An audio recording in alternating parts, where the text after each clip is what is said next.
আশা করি সকলে ভালো আছেন। মিস্টার ডেস্কটপ ইঞ্জিনিয়ার চ্যানেলের পক্ষ থেকে সকলের শুভেচ্ছা জানাইয়া শুরু করলাম সিলেটি ভাষার আজকের 10 নম্বর ভিডিও। ধারাবাহিক আলোচনার আজকের ভিডিওর বিষয় হইল গিয়া PCIe X16। তো চলুন ক্লাস শুরু করা যাক। PCIe এর পূর্ণ রূপ কি? Peripheral component interconnect express. PCIe এর পূর্ণ রূপ হইল গিয়া peripheral component interconnect express. PCIe slot কত পিন বিশিষ্ট? PCIe স্লট 164 পিন বিশিষ্ট। PCIe স্লটের কাজ কি? মাদারবোর্ডের এই স্লটে গ্রাফিক্স কার্ড লাগে। আমি আপনারা PCIe স্লটটা দেখাইলাম। ওইল গিয়া ডেস্কটপ মাদারবোর্ড আর ওটার PCIe এক্সপ্রেস X16 স্লট হইল গিয়া ওটা। আপনারা দেখতে পারা এটা হইল গিয়া 164 পিন বিশিষ্ট। এখানেও গ্রাফিক্স কার্ড ইনক্লুড করা হয়। আমরা যে গেমিং এর লাগি বা মাইনিং এর লাগি বা রেন্ডারিং এর লাগি যে গ্রাফিক্স কার্ড ব্যবহার করি, গ্রাফিক্স কার্ডটা এই স্লটে ব্যবহার করা হয়।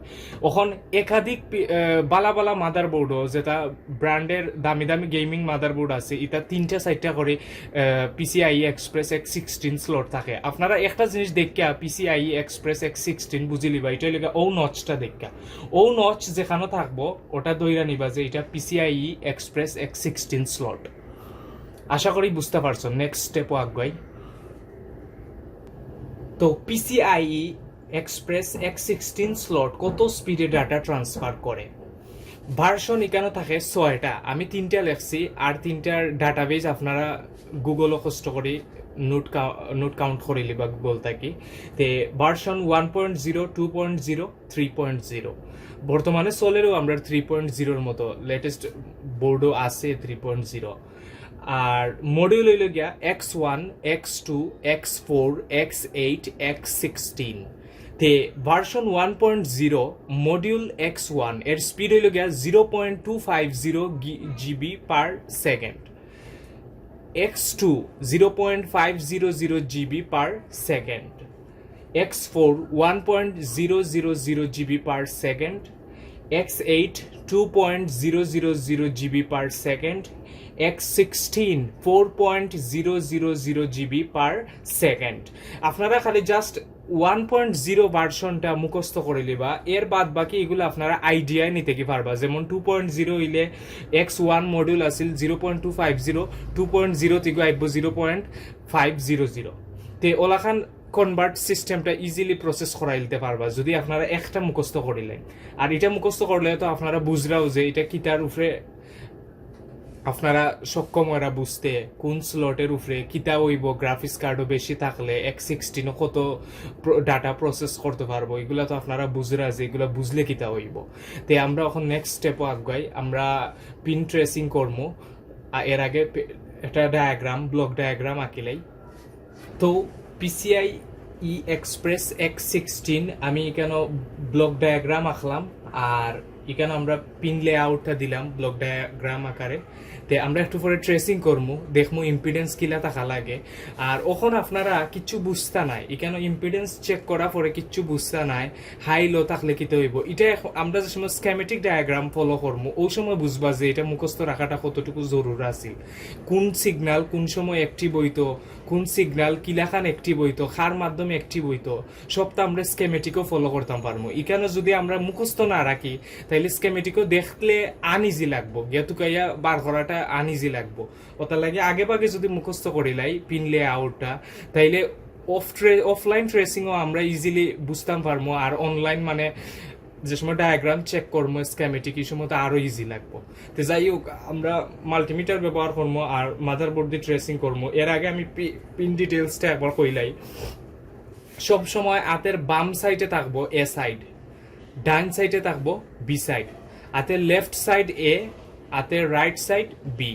তে A1, A2, A3, A4, A9, A10, A11, A13, A14। A1 হচ্ছে প্রেজেন্ট, A2 হচ্ছে 12 ভোল্ট, A3 হচ্ছে 12 ভোল্ট, A4 হচ্ছে গ্রাউন্ড, A9 হচ্ছে 3.3 ভোল্ট, A10 হচ্ছে 3.3 ভোল্ট, A11 হচ্ছে PCI রিসেট, A13 হচ্ছে রেফারেন্স ক্লক পজিটিভ, A14 হচ্ছে reference clock negative.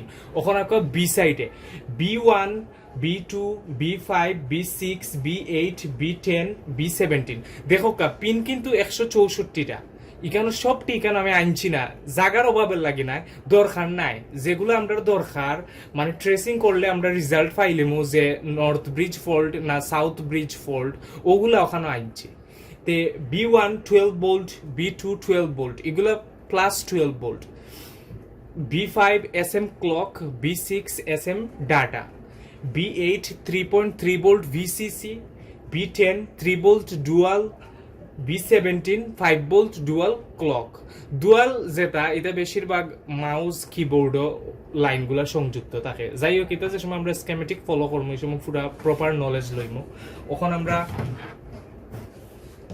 Trace out করবো ট্রেস আউট করার লাগবো আপনারা ডিজিটাল মাল্টিমিটার রেঞ্জ রাখবা ডায়োড পজিশন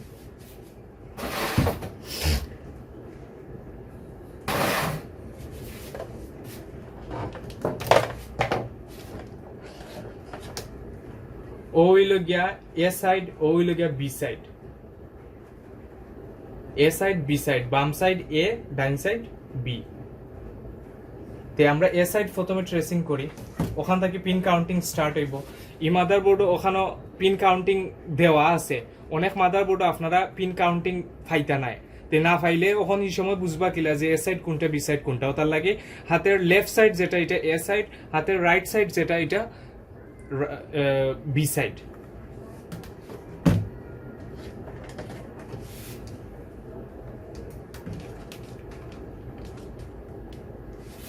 তে দেখি আমরা এক পিন গ্রাউন্ড করলাম এ সাইড দেখি প্রথমে তে এ সাইডের A1 প্রেজেন্ট এখানে আমরা হাই ইম্পিডেন্স ফাইলেও পাইতাম পারি অনেক মাদারবোর্ডও নাও পাইতাম পারি এটা কোনো সমস্যা নাই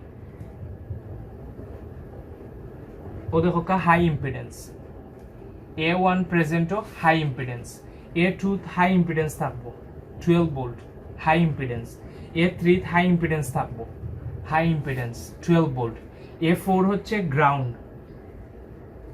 গ্রাউন্ড তো ফায়ারা ওখানে আমরা যাইমু কি A9 A10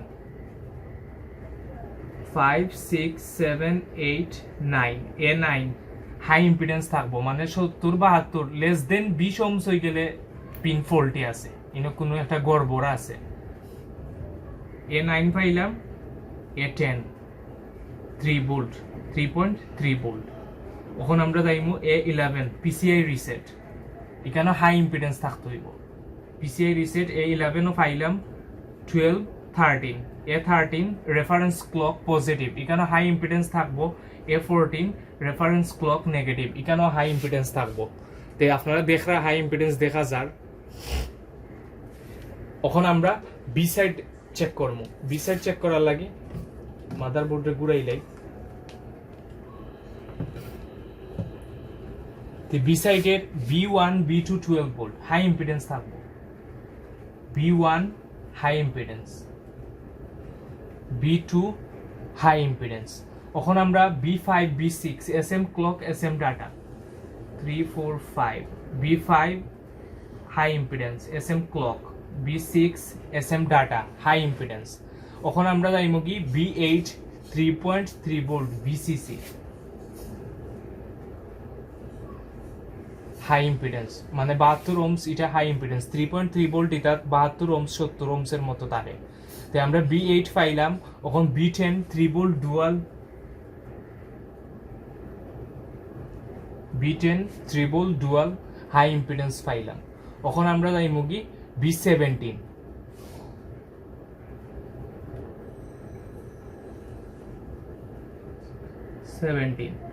B17 5 volt dual clock high impedance তে দেখো কা আমরা চেক করলাম আজকে PCI Express X16 এটারে PCI হওয়া হয় তবে PCI X16 কইলে ইজি হইব বুঝার স্বার্থে PCI এটাও PCI তে এটা PCI X16 কইমু আমরা তে ইজি লাগবে বুঝতে যে এটা খাস কিটা X16 তে এখানে আমরা আজকে যে ক্লাসটা দেখলাম এটা একবারে কিচ্ছু আপনারা বিস্তারিত বুঝতা না স্কেমেটিক না দেখা পর্যন্ত, তবে পিন লেআউট গুলা যদি ব্লক ডায়াগ্রামটা আপনারা ভিতরে রাখি দেন তাইলে সব থেকে ভালো হইব। অফলাইনও ট্রেসিং করার নিয়ম এটা পরে পাইমু, এখন তো আমরা বেসিক লেভেল আছি, ওটার লাগি অ্যাডভান্স লেভেলও যাইরাম না। যে সময় মাদারবোর্ড নষ্ট মাদারবোর্ড লইয়া আইমু আপনারা দেখাইমু যে অফলাইনও কোন পিনও ভোল্টেজ দেখতাম আছে কিনা, যদি না থাকে ইম্পিডেন্স তাইলে কোনটা ফল্টি ওগুলা বুঝা যাইব। তে আগে মুখস্থ রাখাটা উত্তম আমি মনে করি। তে আজকের ভিডিও যদি ভালো লাগে থাকে তাইলে অবশ্যই মিস্টার ডেস্কটপ ইঞ্জিনিয়ার চ্যানেলরে সাবস্ক্রাইব করবা। আর আমরা নেক্সট যে ভিডিও করবো এটা হইল গিয়া ICH চিপের উপরে, ICH ইনপুট কন্ট্রোলার হাব।